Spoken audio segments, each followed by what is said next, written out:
Hello friends, welcome to my YouTube channel. मेरा नाम है लेखराज। इस वीडियो के माध्यम से एसएससी सीजीएल परीक्षा के बारे में आसान भाषा में कंप्लीट जानकारी प्राप्त करेंगे।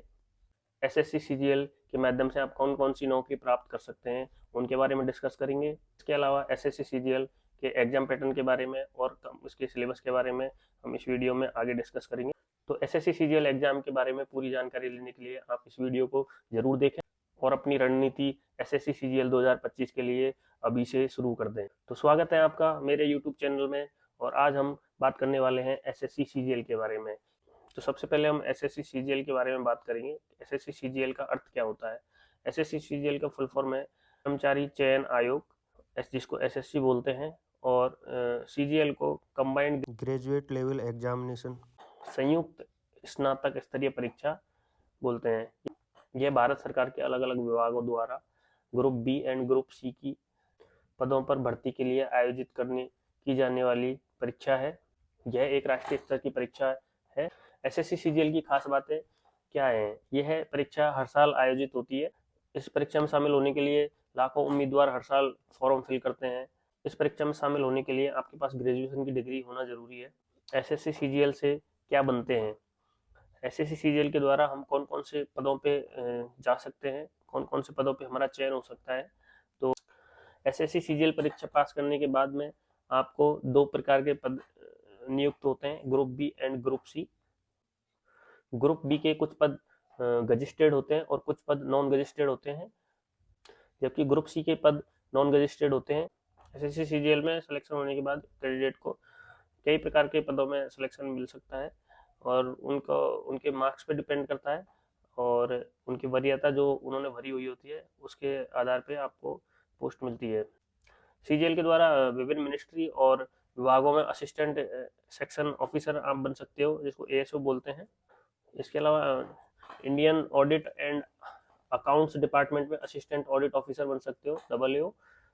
और इसी डिपार्टमेंट में आप असिस्टेंट अकाउंट ऑफिसर बन सकते हो। इसके अलावा सीबीडीटी में इनकम टैक्स इंस्पेक्टर बन सकते हो। सेंट्रल एक्साइज एंड कस्टम में इंस्पेक्टर बन सकते हो। Central investigation bureau, national investigation agency में sub inspector, directorate of enforcement में इन्फोर्समेंट ऑफिसर बन सकते हो। आईबी में असिस्टेंट बन सकते हो।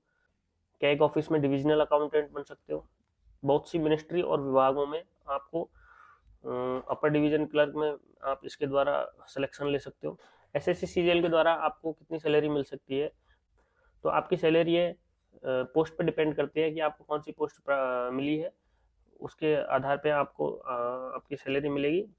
आपको ग्रुप बी या ग्रुप सी की पोस्ट मिली है, उसी हिसाब से आपको सैलरी होगी। एसएससी सीजीएल में जो आपकी सैलरी मिलती है वो ग्रुप बी में कुछ पोस्ट गजिस्टेड होते हैं, कुछ पोस्ट नॉन गजिस्टेड होते हैं। तो ग्रुप बी में जो आपके असिस्टेंट सेक्शन ऑफिसर की सैलरी होती है वो आपकी 44,900 रुपये से लेकर 1,42,000 रुपये तक महीने की सैलरी होती है। असिस्टेंट ऑडिट ऑफिसर जिसकी सैलरी 47,600 रुपये से लेकर 1,51,000 रुपये तक हो सकती है।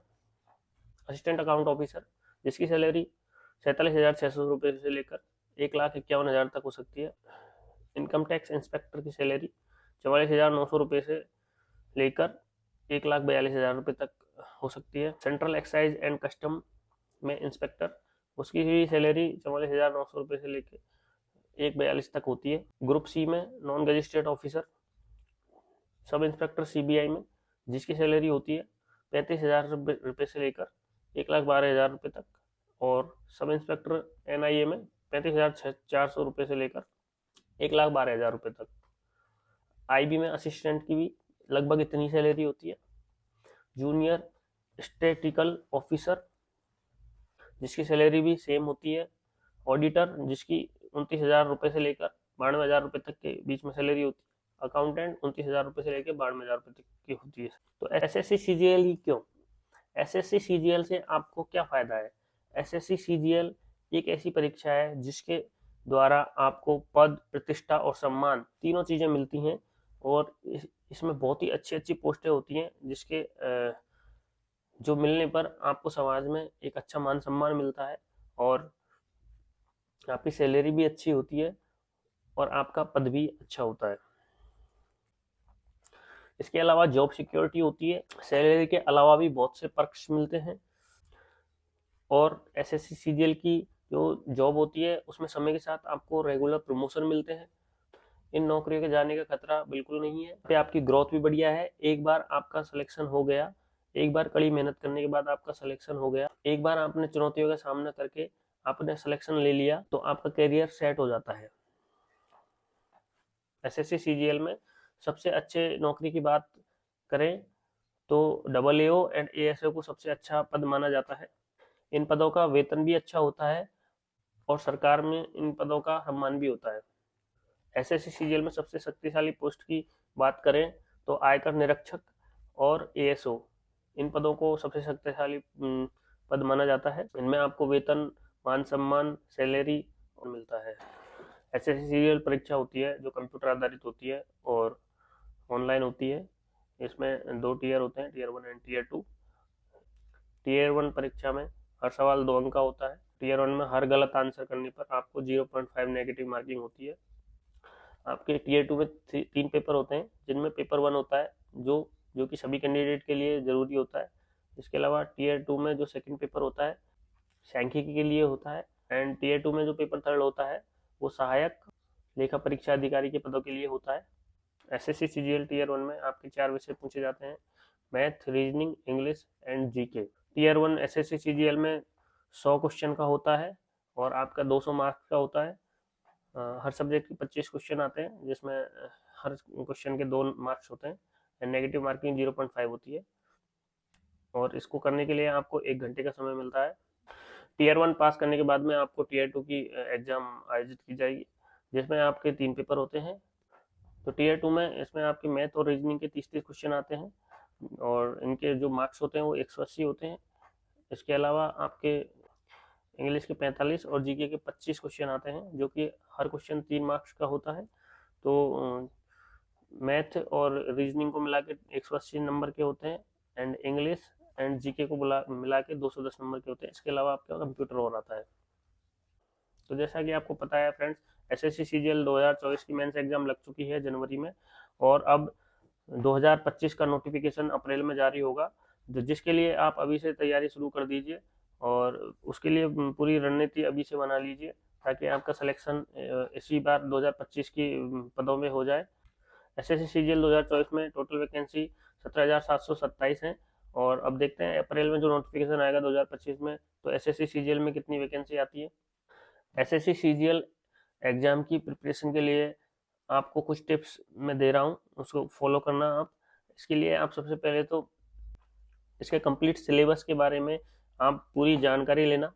एसएससी सीजीएल के हम सिलेबस की बात करें तो वो मैं दूसरी वीडियो में बताने वाला हूँ। तो आपको 2025 में तैयारी के लिए सबसे पहले आपको पूरा सिलेबस हर सब्जेक्ट वाइज आपको देखना होगा। इसके अलावा आपके जितने भी एसएससी सीजीएल के एग्जाम हुए हैं, आप पिछले प्रश्न पत्रों को उठाकर देखना और उनके बेस पे आपको तैयारी करना कि कैसे क्वेश्चन पूछे जाते हैं एसएससी सीजीएल में। और इसके अलावा आपको मॉक टेस्ट जरूर देने हैं। हम जानते हैं कि एसएससी सीजीएल की परीक्षा है, बहुत ही ज़्यादा टफ कंपटीशन है एसएससी सीजीएल में, और मैक्सिमम लड़के एसएससी सीजीएल की तैयारी करते हैं। इसके लिए बहुत ही मेहनत की ज़रूरत होती है, और इसके अलावा मेहनत के साथ साथ आपको तैयारी का जो आपका तरीका है वो आप कैसे कर रहे हो। आप एसएससी एग्ज़ाम के पिछले ईयर्स के जितने भी एग्ज़ाम हुए हैं आप उनको हल ज़रूर करना, और बेहतर तैयारी के लिए आप एसएससी का मॉक टेस्ट दें। इसके अलावा आप एक निश्चित टाइम टेबल बनाएं और उसको ज़रूर फॉलो करें। एक निश्चित बुक है, उनको ही सेलेक्टेड बुकों को आपके पास रखें।